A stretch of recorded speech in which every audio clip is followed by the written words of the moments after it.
Alors moi je suis Vincent Bogart, un des 3 membres fondateurs de la brasserie Saint-Germain.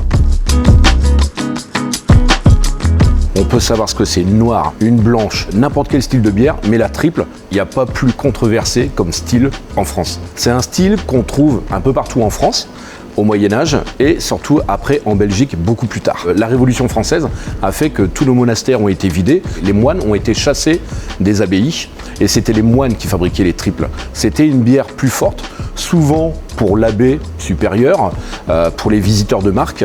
Donc l'histoire de la triple renaît par la Belgique. Et dans les années 30, il y a la Westmalle qui va arriver et on va repartir sur ce style de triple. Alors c'est un style qui est vraiment aujourd'hui typique des Hauts-de-France, on va dire Hauts-de-France, Nord-Pas-de-Calais surtout, et après surtout la Belgique. Et c'est marrant qu'une bière en fait symbolise tout de suite un pays. On a le même phénomène avec l'Irlande et la Guinness. Tout de suite bière noire, Irlande. Et ben la triple, quand vous la buvez, c'est une carte postale quoi. Moi, ma définition de la triple, c'est une bière, on va dire, ronde, chaleureuse, aux alentours de 8 à 9 degrés, légèrement colorée, un petit peu comme les bières d'abbaye que les gens pourraient se mettre en tête, avec une amertume plutôt florale, cette petite terminaison fruitée et un petit peu aromatique, dû aux épices qu'on rajoute dedans et surtout à sa levure spécifique, levure de fermentation haute, donc qui travaille entre 18 et 24 degrés. Ici 24 degrés puisqu'on est chez Page 24, donc c'est logique. Et bien justement c'est ce qu'on va retrouver dans tous nos éléments qui sont là, la robe dorée, le petit côté un petit peu houblonné, parfumé, la petite pointe de rondeur mais sans être trop sucré. Donc aujourd'hui une triple comme on la trouverait la plupart du temps sera plutôt une pointe de rondeur mais due au malt. Uniquement la céréale qui va apporter ça. Et la petite terminaison fruitée, c'est pas du rajout de fruits, c'est uniquement des houblons, mais souvent c'est à peu près les mêmes houblons, des houblons nobles qu'on va trouver surtout dans le nord de la France.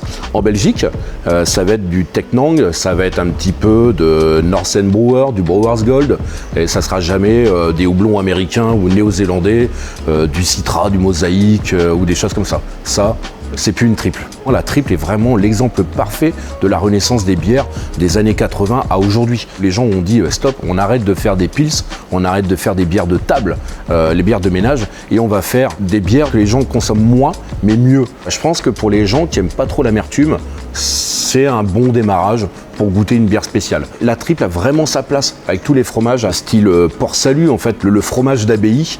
C'est pas pour rien que ça soit les moines qui fabriquent ce genre de fromage et ce style de bière. Donc forcément, il y a une association à faire. N'hésitez pas en fait à demander à votre caviste à vous faire découvrir d'autres triples. Donc nous, on a la nôtre, mais on a aussi d'autres triples qui marchent très bien, comme la triple hot de chez Carlsen donc, qui a un gros morceau en fait ça chez VNB. Ça, il faut pas hésiter. Ils vont pouvoir vous conseiller la Westmalle par exemple, qu'on citait tout à l'heure, qui est sur un petit style un peu plus houblonné. Mais n'hésitez pas, il y a pas qu'une triple, il y a des triples.